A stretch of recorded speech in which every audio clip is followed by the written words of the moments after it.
one day he's 11 now. No, sorry, he's 12 now. And he turns to me and he goes, "You know what, Daddy? When I get old, I'm going to do that with my son." And I said, "Why?" He said, "Because you did that with me." And that was like the biggest compliment I could ever, legacy, man. yeah, I could ever get. That was like the biggest compliment. So yeah. It's beautiful to hear you love your family and you're thinking of them things, and you're probably inspiring a lot of us at home. I want to ask you, how did you make that transition from your boxing career to start being, start going into promoting boxers, and then eventually coming to be like a boxing pundit? You know what? I'm gonna be real with you. In what was it? In 2000 and 2005 it was. Yeah, that's the year my dad passed away. I mean, 2005. Um, I was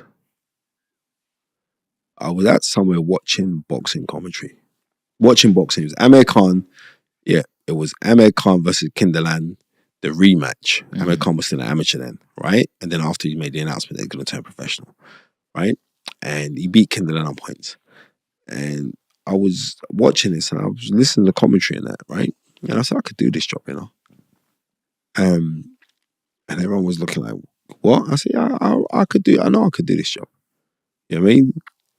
And off of the back of that, through the grace of God, I was very fortunate to end up at City Boxer Boxing Gym.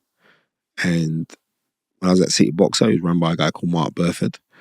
He was saying, Spence, because of your personality, and you know everyone in boxing, let's get your boxer's license, get your managers, trainers, and promoters license, which I went for. And I became the first man to get all three at one time from the border control. And I got that. And he had a white collar gymnasium. And we had another guy, John Matty, and they were like, yeah, why don't you, let's put on shows. And we was putting on boxing shows. And that's what we did. We put on boxing shows together.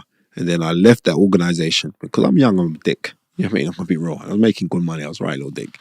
And then I go back to the original founder of white collar boxing in the UK is a man called Alan Lacey. So I end up with Alan Lacey back at his gym, the Real Fight Club.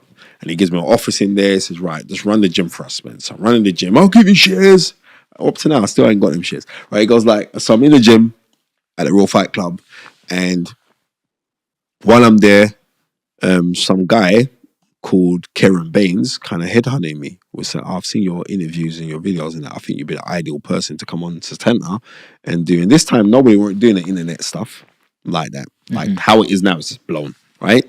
Right, YouTube, then people didn't really know about YouTube or stuff like that. Well, so we're talking like 2007, 2008. He was like, yeah, come and do this. And then like, he got me work at Satanta. So I did all the online stuff. Where everyone was like, nah, it was all about being on TV and blah. I did all of the online stuff. So and it was like, this is how dedicated I was, right? And then this is how I made my name. I would put out content, like be covering fights, and it was mad because I was doing some mad prediction. I remember doing a prediction for Jermaine Taylor versus Carl Froch, and I said that Carl Froch was stopping in the last round. And everyone thought, no, you're working with Voodoo. How did you know that, right? So everybody that would write in the comment section on the page for Satanta, I would personally address them. I'd personally send them. So I've always been immersed in boxing like that. And so the transition was, I was there at Satanta Sports, so my stuff's being regularly put out on platforms and you could rip that and then post it wherever you want to post it. So I said, right, Spencer's at Satanta. So to the guys in where I grew up in my neighborhood, there was a big thing like, right, Spencer's on Satanta. And every now and then Steve Bunce would have the Bunty boxing hour. I have to big up Steve Bunce. He actually came to my mom's funeral as well. Steve Bunce, he'd always regularly I'd appear on that as well. That's a big thing. So I'm constantly on TV then, right? Constantly on TV, and then so I'm doing a lot.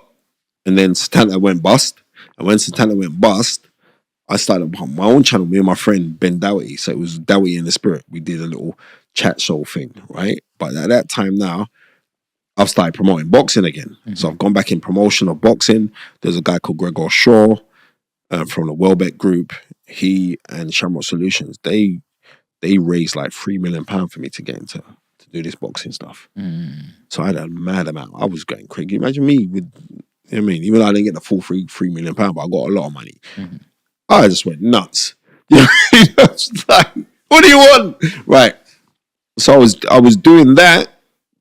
And I remember it was like the same guy, Karen Baines, who came and met me to say, let's do this Satana thing. Then we put it together. We said, all right, let's be partners. And we went out and partners. And then in a short amount of time, we was putting on these shows. And our thing was like, every fight's going to be a 50-50. So there's a guy called Kresnik Chato, Albanian, right? Forget about this Florian Marku and the numbers that he gets when the Albanians kind of... The originator of that, yeah, was a guy called Kresnik Chato. Like, I remember Kresnik came to me and said, I want to fight again. And I didn't know he was like that. He's like, one of my mates introduced him. Yeah, help him out. I said, all right then, Kresnik. So I remember like, we had Kensington Town Hall, yeah? And this is in 2009. And this brother came to me and said, he said, give me all of the tickets. I said, what? I said, if I give you all the tickets, that's like 30 grand's worth of tickets. Yeah, no problem. Come back, 30 grand, he gives me back cash. I'm like, what?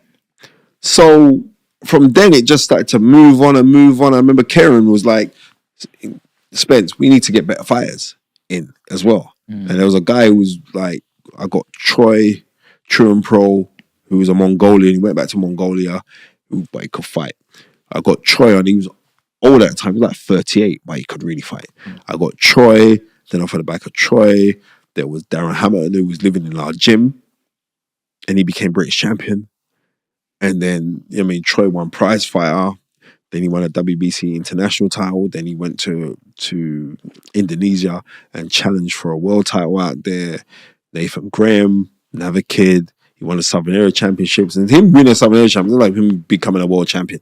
Then Larry Kandile won prize fighter. And these are all guys that we were all mates. Because I ran the gym, they were training white collar guys. And then after they were training white collar guys, they would train professionally, and I brought in lots of people inside the game, and that means a lot to me. You know what I mean? That I brought other guys, and other guys have done well for themselves off of the back of what we created, me and Karen created when we created Hard Knocks. And then we did that, and then out of the blue, Sky TV phoned me and said, "Oh, we're running a pilot show. Would you like to? I mean, would you like to host this show?" Out of the blue. This is toe to toe, is it? Or yeah, it's toe to toe. And I was like, yep, I'm getting nuts now. Raw Sky have asked me to come in to do this thing. Right, they're gonna pay me some mad money. No, they were paying me travel expenses for about 4 months. Right? And I'm like, what kind of bullshit is this? Right? And I remember then Johnny Nelson pulled me to one side. He said, Spencer, don't worry about that. They're testing you, bro. You know what I mean? And I rate Johnny emphatically. Johnny was saying, they're testing you. They're testing you. And I just stuck at it. And the show was just getting mad numbers. And I remember Adam Smith, who's no longer there now, he's doing brilliant stuff for GBM. Adam Smith says, he calls me into his office. He's like, oh, yeah, Spencer, yes, we want to offer you a proper contract. And instead, I was there for 9 years. Wow. I said a lot of controversial shit. So that's why they got rid of me. But what I'm trying to say to you is like a lot of my talk when I was at Sky, I was about 18 months too early. That's all. Because I was like, George Floyd, they didn't kill him yet. Right? I was about 18 months too early. Because now, if you look at their roster, how everything's changed and how diverse things have become inside boxing on all different platforms. But everybody knows that, right? You know what? The person that made up the most noise about the lack of diversity was Spencer Fearon. And now all of these industry people are going by my notebook. And I know that for a fact. So that means a lot to me because I get commended by this every single day from people of my community. And that means a lot. Where does that leave you now? Like when someone like Sky Sports, as you say, had to let you go. There's loads of reasons though. It wasn't just one. Are you able to get back? Like, are you politically correct? Are you allowed to get back on the BBC or ITV? No, you're saying allowed, but you're saying allowed. But Sean, every time when there's a big fight, BBC phone me.